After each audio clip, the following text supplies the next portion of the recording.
নমস্কার আমার সকল দর্শক বন্ধুকে, আশা করছি সকলে ভালো আছেন। তো আমি আজকে আপনাদের একটা চিকেনের রেসিপি দেখাবো। এর আগেও দেখিয়েছি। আজকে আমি যে চিকেনের রেসিপিটা দেখাবো, চিকেন আলুর ঝোল, এটা আমি একটা ঘরোয়া পদ্ধতিতেই দেখাবো। তো এর জন্য আমি এখানে দেখুন নিয়েছি 1.5 কিলো চিকেন আছে। আর এখানে কিছু আলুকে কেটে নিয়েছি বড় বড় করে সাইজ করে।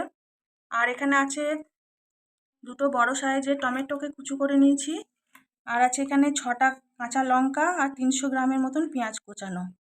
আর এখানে আছে আদা রসুন আর পেঁয়াজকে একসঙ্গে পেস্ট করে নিয়েছি, এটা 4 থেকে 5 চামচ হবে। আর এখানে আছে জিরে আর ধনেকে একসঙ্গে মিশিয়ে একটা গুঁড়ো করা মশলা, কাশ্মীরি লঙ্কা গুঁড়ো, হলুদ গুঁড়ো আর অল্প একটু লঙ্কার গুঁড়ো, আর আছে ধনেপাতা কুচানো। তো এবার আমি রান্নাটা শুরু করব। চিকেনটা রান্না করার আগে আমি চিকেনের মধ্যে দিয়ে দেবো একটু লবণ, একটু হলুদ, 1 থেকে 1.5 চামচ মতন তেল।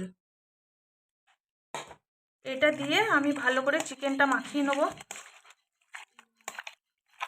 তো চিকেনটা ভালো করে মাখিয়ে নেওয়ার পর আমি চিকেনটা 20 মিনিটের মতন রান্না করার আগে ঢেকে রেখে দেবো।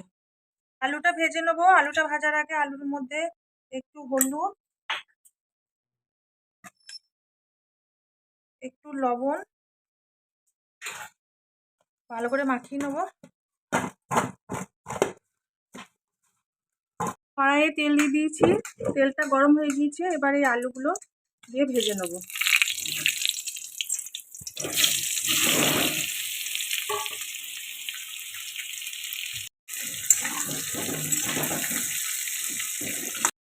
আলুটা খুব সুন্দরভাবে ভাজা হয়ে গেছে। এবার আমি আলুগুলো তুলে নিচ্ছি।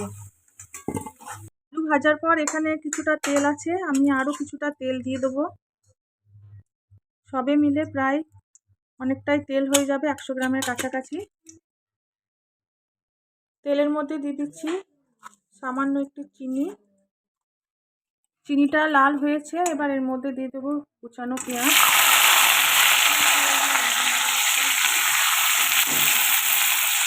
এবার দিয়ে দিচ্ছি দুটো তেজপাতা আর কেটে রাখা লঙ্কা।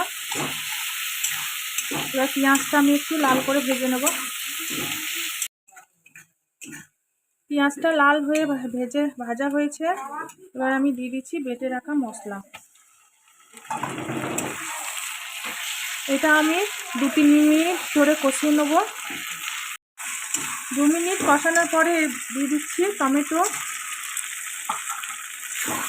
টমেটোটা আবার আমি 3 মিনিট ধরে ভালো করে কষিয়ে নেব। টমেটোটা একটু গলিয়ে নেব। টমেটো অনেকটা নরম হয়ে গেছে। এবার এর মধ্যে দিয়ে দিচ্ছি যে মশলাগুলো রেখেছিলাম, এগুলো সব দিয়ে দেবো। এই সমস্ত কিছু দিয়ে এর মধ্যে একটু জল দিয়ে দেবো। জল দেওয়ার পরে আমি এই মশলাটা 5 মিনিট ধরে কষিয়ে নেব। মশলাটা কষানো হয়ে গেছে। এবার মশলাটা কষানোর পর আমি এবার চিকেনগুলো দিয়ে দেবো।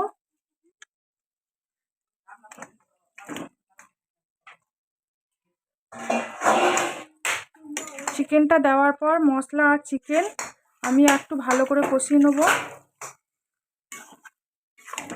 চিকেনটা 10 মিনিট কষানোর পর এবার আমি দিয়ে দেবো পরিমাণ মতো লবণ। আগে সব লবণ একটু একটু দেওয়া ছিল, সেই জন্য লবণটা একটু বুঝিয়ে দিয়েছি। আর দিয়ে দিচ্ছি ভেজে রাখা আলু।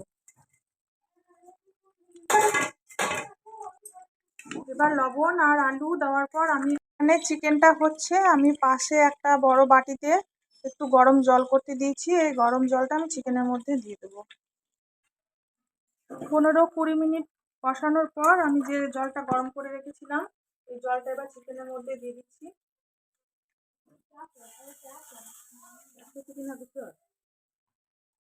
চিকেনটা 15-20 মিনিট রান্না হতে দিয়েছিলাম ফুল আঁচে। তো আলুটা চিকেনটা সিদ্ধ হয়ে গেছে।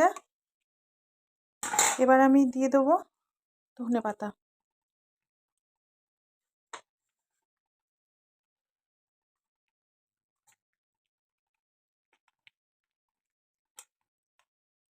ধনেপাতা দেওয়ার পর নামানোর আগে আমি এবার দিয়ে দেবো 1 চামচ মতন গরম মশলা। গরম মশলাটা দিয়ে ঝোলটা একটু নেড়ে চেড়ে নেবো। চিকেন আলু ঝোল হয়ে গেছে, এবার আমি নামিয়ে নিচ্ছি। তো বন্ধুরা, এই চিকেন আলুর ঝোলের রেসিপিটা যদি আপনাদের ভালো লাগে অবশ্যই লাইক করবেন, কমেন্ট করে জানাবেন কেমন হয়েছে, আর চ্যানেলটিকে সাবস্ক্রাইব করে দেবেন।